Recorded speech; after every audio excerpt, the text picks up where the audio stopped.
14, de los doctores Blázquez Martínez, Conde Amiel, Navarro, Herreras López, Aguilera Sánchez Tello, Saiz González y Prieto Castillo, del Hospital Universitario y Politécnico y la FE de Valencia.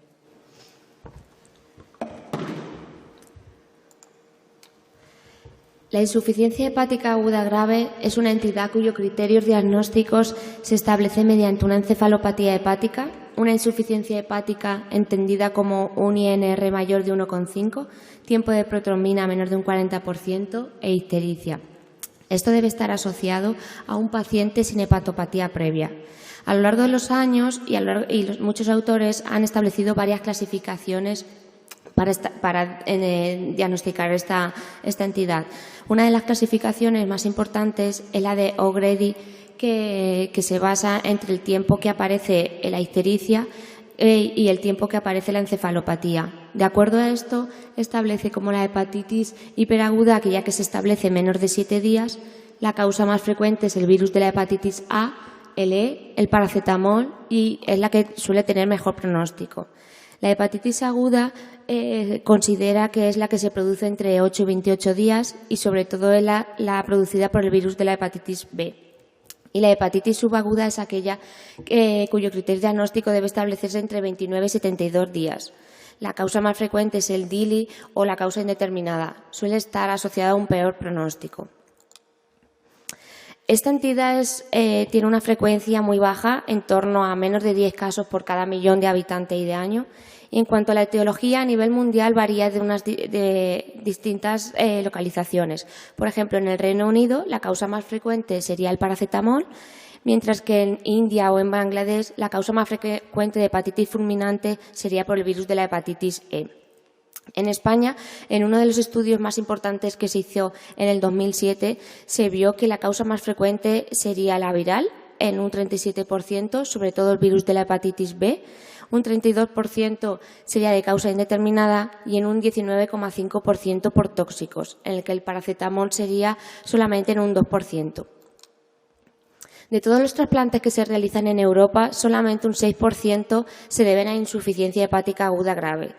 Se considera que cuando se trasplantan a estos pacientes tienen una supervivencia en torno a los 5 años de entre un 60 y 70%. Y debido a que es una enfermedad con una progresión muy rápida, ya que hay escasos órganos para trasplantar a todos, se ha visto en una obligación de establecer unos criterios para ver qué pacientes van a evolucionar mal y poder trasplantarlos. Entre ellos hay varios criterios, está el CLICHI, el King's College, el MEL, etcétera. Con estos criterios se ha visto que pacientes que no cumplen ninguno de ellos van a tener buen pronóstico sin que se trasplante y pacientes que cumplen los criterios pero que por cualquier contraindicación no se puede trasplantar, se ha visto que van a tener mal pronóstico. La supervivencia en el trasplante hepático por insuficiencia hepática aguda grave es algo menor en estos pacientes que si se trasplanta por otras causas.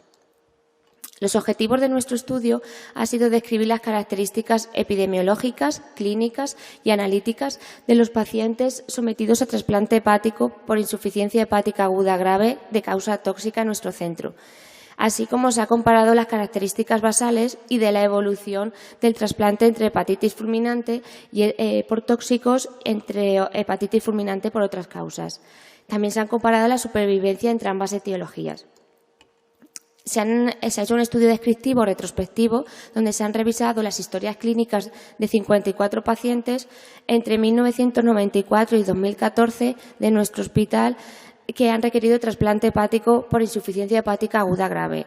Las variables que hemos analizado han sido las características basales, las variables pretrasplante, tipo de presentación, según el tiempo de que se desarrolla la encefalopatía, ascitis, etc. Variables posttrasplante, como la insuficiencia renal aguda, el de la disfunción del injerto, el rechazo agudo y las infecciones. Y se han analizado estos resultados mediante un chi cuadrado y curva de supervivencia de Kaplan-Meier.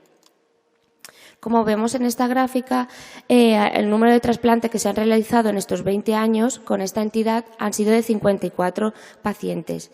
La causa más frecuente es de causa tóxica en un 33%, seguido por el virus de la hepatitis B en un 30% y de causa indeterminada en un 22%.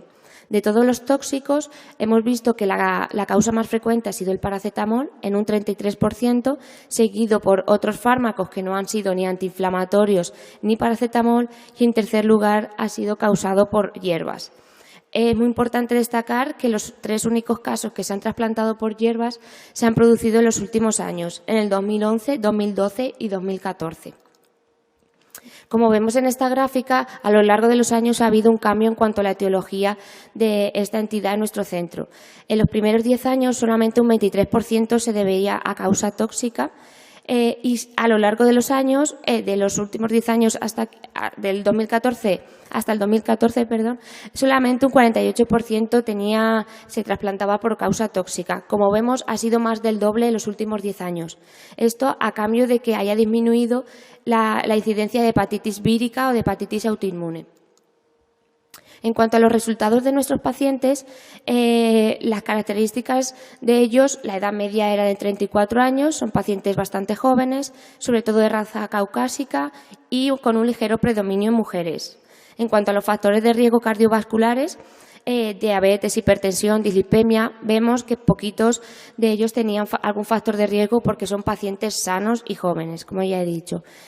En cuanto a las características clínicas, un 27% presentaron artritis y solo un 12% requirieron diálisis.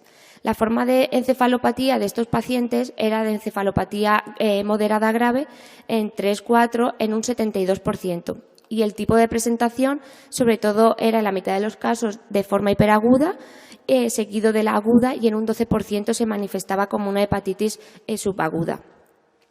Comparando las características basales entre la insuficiencia hepática aguda tóxica de la no tóxica, hemos comparado el sexo, dislipemia, diabetes, hipertensión, artritis, encefalopatías, insuficiencia renal y el tipo de presentación de hiperaguda, aguda o subaguda. Y de todas estas variables, solo hemos visto que la artritis era la que encontramos estadísticamente significativo.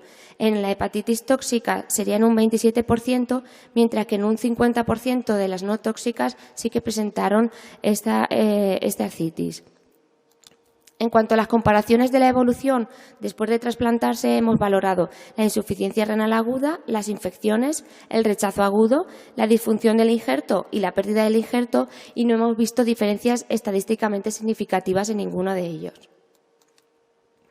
Como vemos en esta gráfica de supervivencia de Kaplan-Meier, vemos que en el primer año la supervivencia es ligeramente mayor en pacientes que se trasplantan por causa tóxica respecto a las no tóxicas, es 82 versus 77 respectivamente, mientras que a los 5 años la curva se invierte, estando con una supervivencia mayor en las hepatitis de causa no tóxica frente a las tóxicas, 77-70%. Sin embargo, he de destacar que esto no alcanzó diferencias estadísticamente significativas.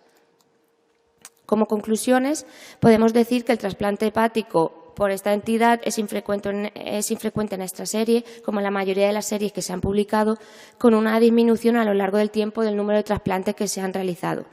Ha habido un aumento paulatino de la etiología tóxica como causante de esta patología, y en los últimos años los productos de herboristería han supuesto un porcentaje que ha ido aumentando y han requerido trasplante. El paracetamol, a pesar de que en España es poco frecuente, en nuestro estudio se ha visto que es el tóxico más implicado en esta entidad. Y es muy importante destacar que, sin alcanzar diferencias estadísticamente significativas, hemos visto que a largo plazo el trasplante realizado por insuficiencia hepática aguda grave de causa tóxica parece ser algo menor que la producida por otras causas.